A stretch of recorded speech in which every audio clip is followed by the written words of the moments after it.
இயேசு உங்களை நேசிக்கிறார். பிரியமானவர்களை, இந்த நாளில் ஆண்டவர் நம்மளோடு பேசும்படியே வேதத்திலிருந்து சில வசனங்களை கூட வாசித்து ஆண்டவர் நமக்கு கற்றுக் கொடுக்கக்கூடிய காரியத்தை பார்ப்போம். அது கலாத்தியர் புஸ்தகம் 5வது அதிகாரம் 17வது வசனம் இப்படியாக சொல்லுகிறது: மாம்சம் ஆவிக்கு விரோதமாகவும் ஆவி மாம்சத்துக்கு விரோதமாகவும் இச்சிக்கிறது. நீங்கள் செய்ய வேண்டும் என்றிருக்கிறவைகளை செய்யாதபடிக்கு இவைகள் ஒன்றுக்கொன்று விரோதமாய் இருக்கிறது. மாம்சம் ஆவிக்கு விரோதமாயும் ஆவி மாம்சத்துக்கு விரோதமாய் போராடுகிறது. நம்ம செய்ய வேண்டும் என்று நினைத்திருக்கிற காரியத்தை செய்யாதபடி ஒன்றுக்கொன்று எதிராய் செயல்பட்டு கொண்டு இருக்கிறது என்று வேதம் சொல்லுகிறது. பிரியமானவர்களே, மாம்ச சிந்தை, ஆவிக்குரிய சிந்தை, இந்த ரெண்டு விதமான காரியத்துல ஒரு ரட்சிக்கப்பட்ட மனுஷன் எப்படி இருக்க வேண்டும் என்பதை தெளிவாக ஆண்டவர் எழுதியிருக்கார். ஆவிக்குரிய மனுஷன் வெளிப்படுத்தக்கூடிய ஆவியின் சிந்தனைகளை நாம் அறிந்திருக்கிறோம். ஆவியின் கனிகளை நாம் பெற்றிருக்கிறோம்.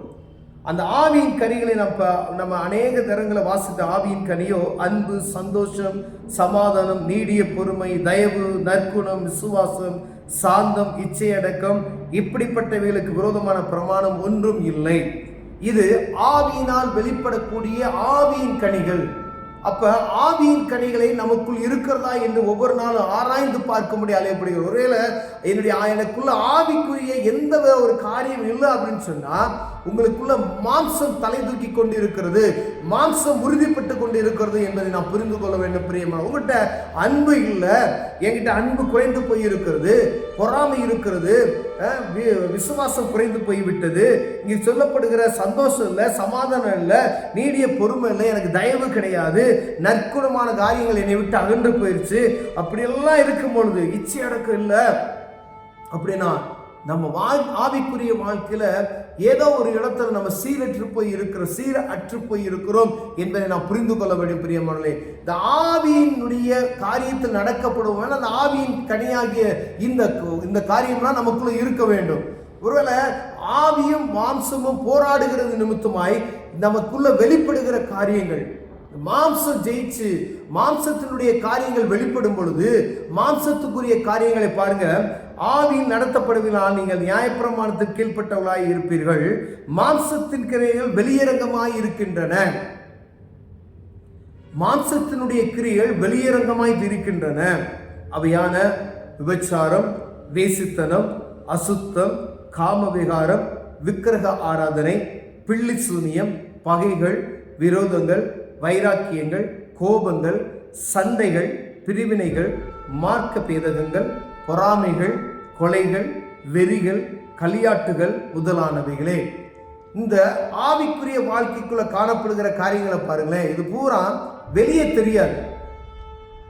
அன்பு, சமாதானம், சந்தோஷம், இச்சையடக்கம், இவைகளாம் ஒரு மனிதனுக்குள்ள உள்ள இருக்கக்கூடிய காரியங்கள். அது வெளியே தெரியாது.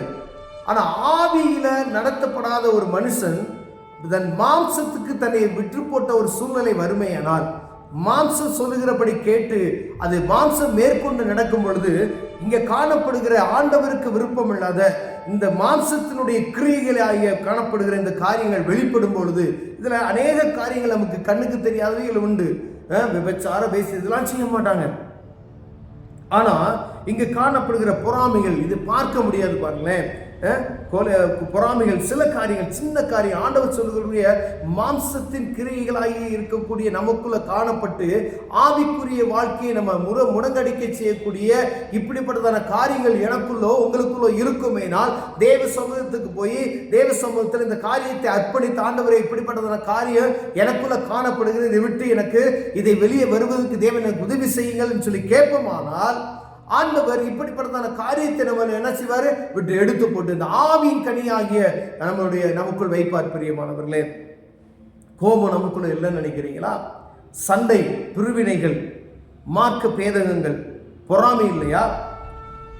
களியாட்டுகள் இல்லையா? வெறிகள் இல்லையா?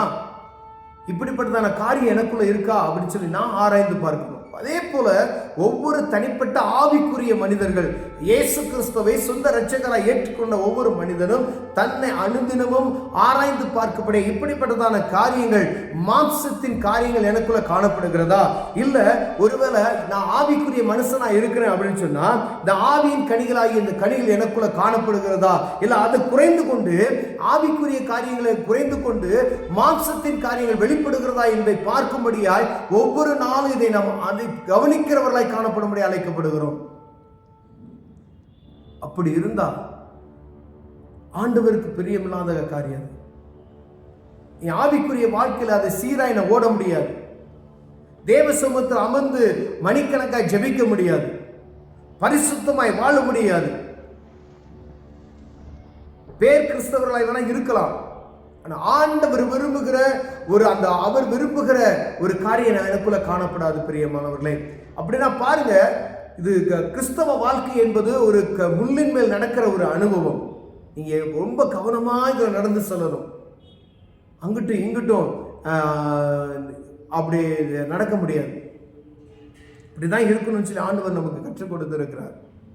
இந்த ஆவியின் கனி எனக்குள்ள இருக்கிறதா, ஆவிக்குள்ள நீங்கள் நடத்தப்படுவீர்களானால் இந்த ஆவியின் கனி ஆகிய இந்த காரியங்கள் நமக்குள் வெளிப்படணும். அப்படி வெளிப்படலை அப்படின்னு சொன்னா மாம்சம் மேற்கொள்ளுமே, ஆனால் மாம்சத்தினுடைய கிரியைகள் வெளியரங்கமாய் இருக்கிறன.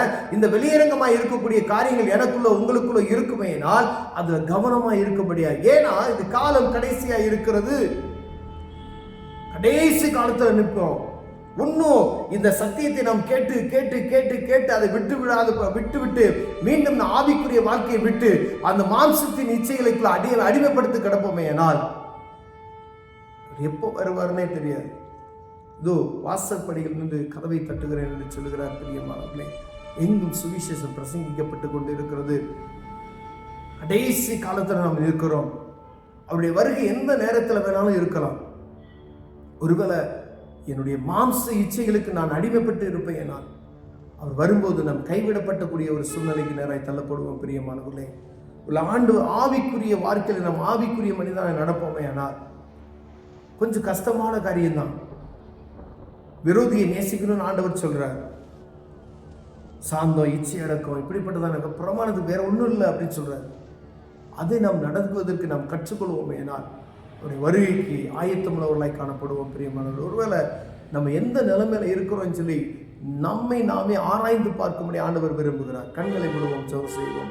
அன்பின் தகப்பனே, இந்த அருமையான நாளுக்காய் ஸ்தோத்திரம் ஐயா. எங்க ஆவிக்குரிய வாழ்க்கையும் ஆண்டவரை எங்க சரீரபரமான காரியங்களையும் நாங்கள் ஆண்டவரை ஒப்பிட்டு பார்க்கிறோம் ஐயா. ஆவியில் நடத்தப்படுகிற காரியத்தை விட்டு எங்க மாம்சம் தலை தூக்குமையனால் ருசை எங்களுக்கு கிருபை பாராட்டுவீராக. ஆண்டவரே, இந்த வெளியரங்கமாய் இருக்கக்கூடிய மாம்ச சிந்தைகளை எங்களை விட்டு வெளியெடுத்து போடுங்க நாங்கள் செபிக்கிறோம். ஆவியின் கனிகளாகிய ஒவ்வொரு கனிகளும் எங்களுக்குள்ள வெளிப்படுத்தப்படணும் நான் செபிக்கிறேன். இயேசுவின் நாமத்தில் ஆமென்.